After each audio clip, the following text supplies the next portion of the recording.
السلام علیکم guys, welcome back to my YouTube channel novel circle. Video شروع کرنے سے پہلے آپ سب سے گزارش ہے کہ پلیز پلیز پلیز میرے چینل کو لازمی سبسکرائب کر دیجیے گا، اور اگر آپ کو ناول اچھا لگ رہا ہو تو اس کو اپنے دوستوں کے ساتھ لازمی شیئر کیجیے گا۔ تو چلیے ناول کا پارٹ 11 سٹارٹ کرتے ہیں۔ تم سے مطلب؟ اس نے رکھائی سے جواب دیا۔ وہ نہیں چاہتا تھا جو اس کے دل پر گزری ہے وہی تالیہ کے دل پر بیتے۔ کہ وہ منت سے محبت کرتا تھا، اس کے دل میں منت تھی، وہ تالیہ کو کوئی امید نہیں دینا چاہتا تھا۔ اس کے یوں جواب دینے پر تالیہ کے دل کو کچھ ہوا۔ اسد، یہ تم کیسے بات کر رہے ہو؟ جیسے بھی کر رہا ہوں، میری مرضی، اب تم جاؤ یہاں سے۔ وہ اپنی سوجی ہوئی لال آنکھیں تالیہ پر گاڑے بولا، جو آنکھوں میں نمی لیے اسے ہی دیکھ رہی تھی۔ رکو۔ وہ ٹرے رکھ کر جانے لگی تھی کہ اس کی آواز پر رک کر اسے دیکھا۔ یہ بھی لے جاؤ، اس نے ٹرے کی طرف اشارہ کر کے کہا۔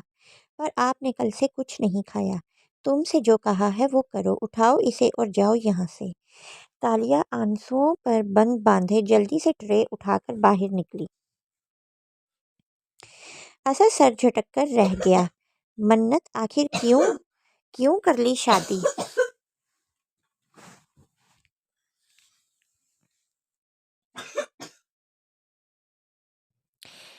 میں اس دل کا کیا کروں جو تم سے محبت کر بیٹھا ہے؟ اسے کیسے سمجھاؤں؟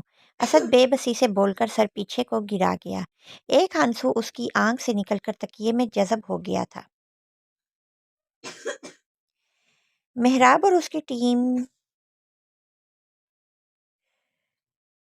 مورا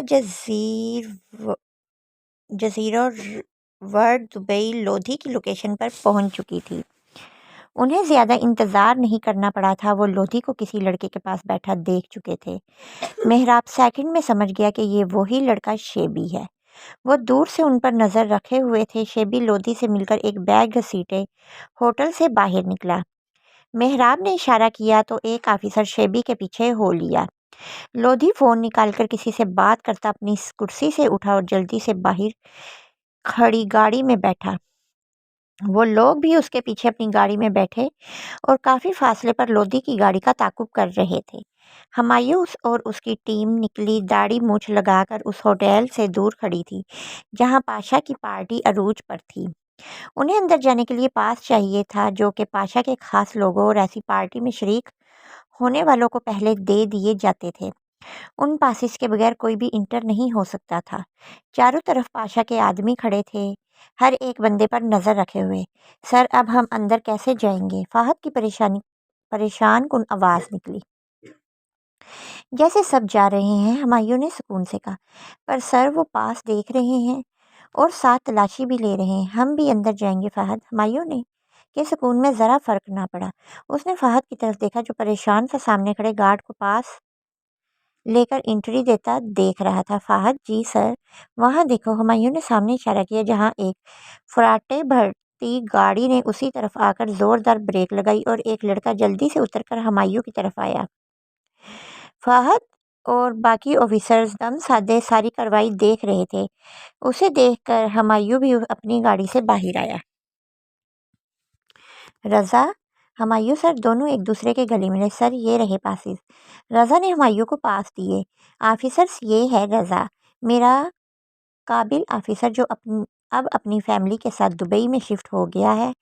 فہد رضا کو اچھی طرح جانتا تھا، فوراً سے اس کے گلے لگا، باری باری سب سے ملتا، ان کو پاسز دے کر جیسے آیا تھا ویسے ہی چلا گیا۔ ہمایوں جانتا تھا کہ پاشا کی پارٹی میں جانا آسان نہیں، اس لیے رضا سے پہلے ہی کہہ دیا تھا۔ ہمایوں نے سب کو کان میں لگے ایئر پیس ایکٹیو کرنے کا کہا اور سب اپنے اپنے پاسز پکڑے اس طرف بڑھے۔ سب سے پہلے ہمایوں نے پاس پکڑایا۔ آدمی جیسے ہی اس کی تلاشی لینے لگا، اس نے گن نکال کر پیچھے کھڑے فہد کو اس طرح پکڑائی کہ رش ہونے کی وجہ سے کسی کو کچھ پتہ نہ چلا۔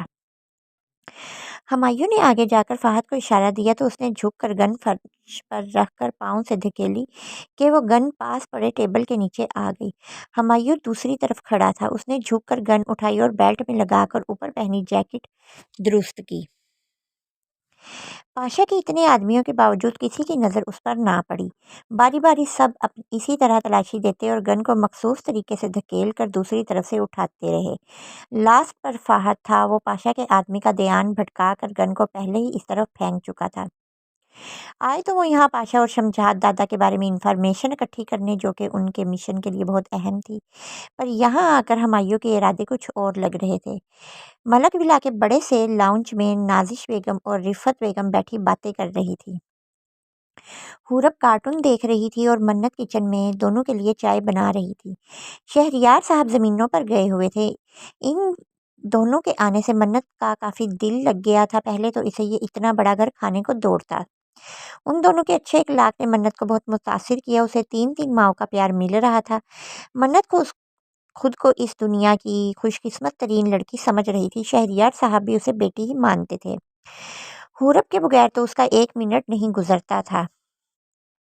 مختصر یہ کہ منت سب سے گھل مل گئی تھی اور وہ سب اس کے ساتھ، پر منت کا ہمایوں سے ڈر ابھی ختم نہیں ہوا تھا۔ وہ اپنے احساسات سے انجان تھی، جو ہمایوں کا اس کے قریب آنے سے جاگ اٹھتے۔ اسے ہمایوں سے نفرت نہیں تھی، وہ جو غصہ تھا وہ بھی اس کے سامنے ڈر میں کہیں چھپ جاتا۔ اسے بس ہمایوں کی قربت سے ڈر لگتا تھا۔ ہمایوں اپنے عمل سے اسے کافی کچھ سمجھا چکا تھا اور وہ اس رشتے کا مطلب، اس کی نزاکت، شوہر کے حقوق آہستہ آہستہ جاننے لگی تھی۔ مزید رفت اور ناسش بیگم اسے شوہر کے اور بیوی کے حقوق و فرائض سے وقتاً فوقتاً آگاہ کرتی رہیں۔ اس کے لیے ابھی یہ سب ایک دم سے قبول کر لینا مشکل تھا۔ وہ ہمایوں سے گھبرا جاتی تھی اور ہمایوں نے ابھی تک اس کو آزادی دے رکھی تھی۔ جو گستاخیاں کرتا وہ اپنے دل کے ہاتھوں مجبور ہو کر۔ وہ جانتا تھا منت ابھی چھوٹی ہے، اس پر کوئی رشتے کا بوجھ فی الحال نہیں ڈالنا چاہتا تھا کہ منت کو کچھ وقت دینا تھا جس میں وہ خود کو تیار کر لے، پر شاید واپسی پر اس کے ارادے کچھ نیک نہ تھے۔ منت چائے لے کر کچن سے باہر آئی، وہ دونوں کو دی۔ ادھر دیکھو، بیٹھو میرے پاس۔ نازش بیگم نے اسے پاس بٹھایا ہے۔ بہت مزے کی چائے بنائی ہے، نور بھی ایسی ہی بناتی تھی۔ وہ چائے کا ایک گھونٹ بھر کر بولی۔ منت کا دل چاہا کہ آج وہ ان سے نور کا پوچھے۔ اس نے نور اور ہمایوں کی تصویر رفت بیگم کے کمرے میں دیکھی تھی۔ نور بہت پیاری تھی، چھوٹی سی، موٹی گہری آنکھیں، تیکھے ناک اور پتلے پتلے سے نین نقش والی نور اپنی مثال آپ تھی۔ اس پر تصادم اس کی مسکراہٹ۔ حورب جب مسکراتی تو بالکل اپنی ماں کی کاپی لگتی۔ ان کو کیا ہوا تھا؟ دل کی مانتے ہوئے منت نے سر جھکائے اپنی گود میں رکھے ہاتھوں کو دیکھ کر دھیرے سے پوچھا۔ نازش بیگم نے اس کے سوال پر اسے دیکھا اور پھر رفت بیگم کو جیسے پوچھا ہو کہ بتا دوں۔ انہوں نے ہاں میں سر ہلایا تو نازش بیگم نے بتانا شروع کیا۔ نور میری اکلوتی بیٹی تھی، میری جان۔ جب پیدا ہوئی تھی تب ہمایوں 6 سال کا تھا۔ اسے چھوٹی سی نور بہت پیاری لگی۔ وہ سارا دن نور کو اٹھائے رکھتا، اس کو فیڈر میں دودھ خود ڈال کر دیتا اور سلاتا بھی اپنے ساتھ تھا۔ وقت کے ساتھ وہ نور کے لیے پوزیسو ہوتا جا رہا تھا۔ پورے گھر میں یہی دو ہمارے جگر کے ٹکڑے اس گھر کی رونق تھے۔ نور بھی جیسے جیسے بڑی ہوتی گئی ہم سے زیادہ ہمایوں سے اٹیچ ہو گئی، کیونکہ وہ زیادہ وقت ہمایوں کو اپنے ساتھ دیکھتی۔ ہمایوں جیسے ہی اسکول سے آتا اسے لے کر بیٹھ جاتا، ڈھیر سارا اس کے ساتھ کھیلتا اور ساتھ ساتھ پڑھاتا بھی رہتا۔ جب ہمایوں 12 سال کا ہوا تب نور 5 سال کی تھی۔ وہ ہمایوں کے ساتھ اسکول جاتی، اس کے ساتھ کھاتی اور اسی کے ساتھ بیٹھ کر پڑھائی کرتی۔ ان کا آپس میں لگاؤ دیکھ کر ہم بڑوں نے ان کو ایک دوسرے کے ساتھ رکھنے کا فیصلہ کر لیا تھا۔ وقت کا پہیہ چلتا رہا۔ ہمایوں گریجویشن کے بعد انگلینڈ چلا گیا پڑھائی کے لیے۔ نور اس کے جانے پر بہت روئی، پھر ہمارے سمجھانے پر خاموش سی ہو گئی۔ جب نور نے FSc کی تب ہمایوں اپنی تعلیم مکمل کر کے اس فیلڈ میں آ چکا تھا۔ جیسے نور بڑی ہوتی گئی اسے ہمایوں سے محبت ہوتی چلی گئی۔ ہمایوں بھی نور سے محبت کرتا تھا، پر کبھی اس پر ظاہر نہ ہونے دیا۔ ہمایوں کی بڑی خواہش پر دونوں کی شادی کر دی۔ ہمارے گھر میں خوشیاں ہی خوشیاں تھیں۔ دونوں کی چھیڑ چھاڑ سے گھر میں رونق لگی رہتی۔ کچھ مہینوں بعد نور کے ماں بننے کی خوشخبری ملی۔ ہمایوں نے اسے ہتھیلی کا چھالا بنائے رکھا۔ اس کی خواہش تھی کہ اللہ تعالیٰ اسے رحمت سے نوازے۔ نور کی کم عمری کی پریگننسی میں بہت سی پیچیدگیاں پیدا ہو گئی۔ ڈاکٹر نے منع کیا تھا کہ وہ بیبی کیری نہ کرے، پر نور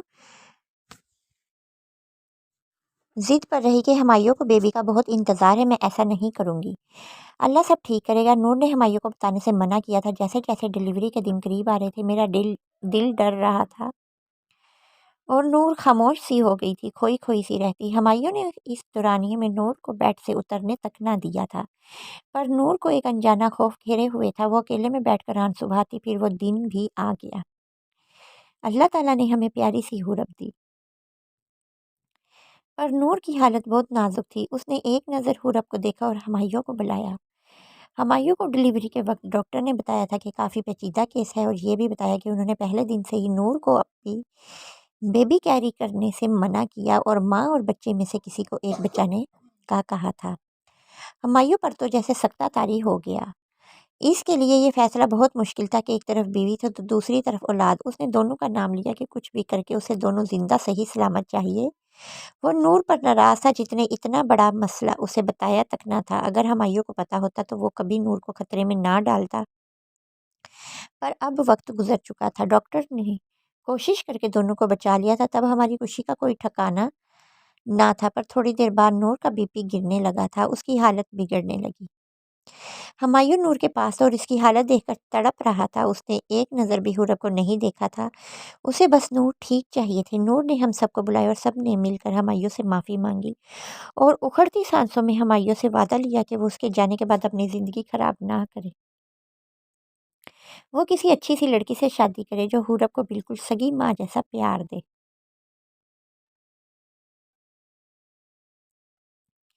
اس کے وعدے پر ہمایوں کی آنکھیں لال انگارہ ہو گئی تھی۔ وہ شکوہ کن نظروں سے نور کو دیکھ رہا تھا اور نور امید بھری نظروں سے ہمایوں کو دیکھ رہی تھی۔ وہ اسے بار بار یہی کہہ رہا تھا کہ میں کچھ نہیں ہونے دوں گا، اور نور نہ میں سر ہلا کر اس سے وعدہ لینا چاہ رہی تھی۔ اس کے ہاتھ جوڑنے پر ہمایوں نے اس کے ہاتھ پکڑ کر اپنے لبوں سے لگائے تھے۔ نور جا چکی تھی ہم سب کو چھوڑ کر۔ ہمایوں سے وعدہ لے کر ہمایوں کو نور کے بچھڑنے کا بڑا گہرا زخم لگا تھا۔ وہ چپ سا ہو گیا تھا۔ سب کے لیے دکھ کسی قیامت سے کم نہ تھا۔ ہمایوں ہم سے کچھ ماہ نہ بولا تھا کہ غلطی ہماری بھی تھی، اگر نور نے نہیں بتایا تھا تو ہم بتا دیتی۔ اس نے حورب کو دیکھا تک نہ تھا۔ وہ حورب کو نور کی موت کی وجہ ٹھہراتا رہا۔ ہم سب اس کی حالت سے بہت پریشان تھے۔ ہمایوں تو جیسے گھر اور اپنی بیٹی کو بھول ہی گیا تھا۔ اس نے خود کو اپنے کام تک محدود کر لیا تھا۔ ہم سے بولتا نہ ہمارے ساتھ کھانا کھاتا، بس اپنے کمرے میں نور کی یادوں میں کھویا رہتا ہے۔ اگر وہ ایسے ہی کرتا رہتا تو حورب سے مزید دور ہو جاتا۔ میں نے اور رفت بھابی نے حورب کو اس کے حوالے کر دیا۔ اب خود اپنی بیٹی کا خیال رکھو۔ حورب کو دیکھ کر ہمایوں بہت چڑھا تھا۔ ہم اسے چھوڑ کر اپنے اپنے کمرے میں چلی گئی۔ جب ہمایوں سے اس کا رونا برداشت نہ ہوا تو اس کو اپنی گود میں لے کر چپ کروانے لگا۔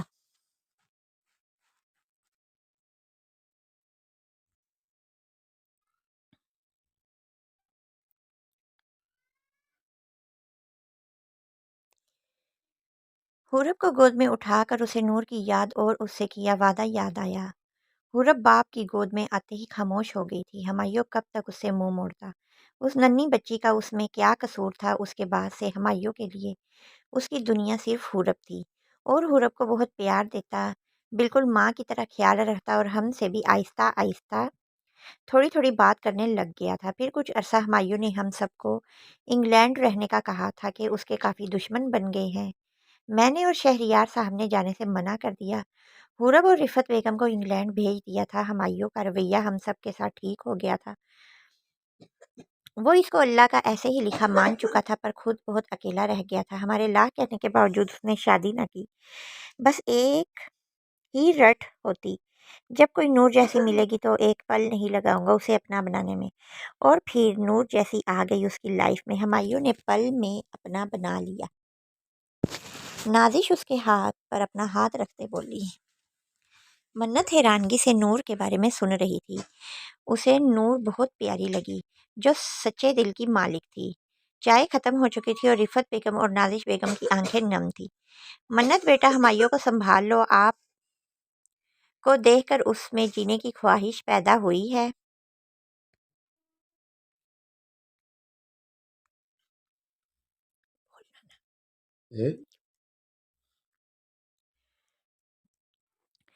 شہریار اپنی زمینوں پر کھڑے سلیم سے اناج کا پوچھ رہے تھے جب ایک تیز رفتار گاڑی آ کر رکی اور صدام باہر نکلا۔ اسے دیکھ کر شہریار کا غصہ سوا نیزے پر جا پہنچا۔ تمہاری ہمت کیسے ہوئی یہاں آنے کی؟ شہریار نے کہا۔ اپنے سالے صاحب سے مبارکباد لینے آیا ہوں، صدام نے کہا۔ شٹ اپ، نکل جاؤ یہاں سے، کوئی رشتہ نہیں میرا تمہارے ساتھ۔ میرے ساتھ نہیں پر اپنی بہن کے ساتھ تو ہے نا؟ مر گئی ہے میری بہن، اور جانتا ہوں جس خوشی میں تم اچھلتے پھر رہے ہو۔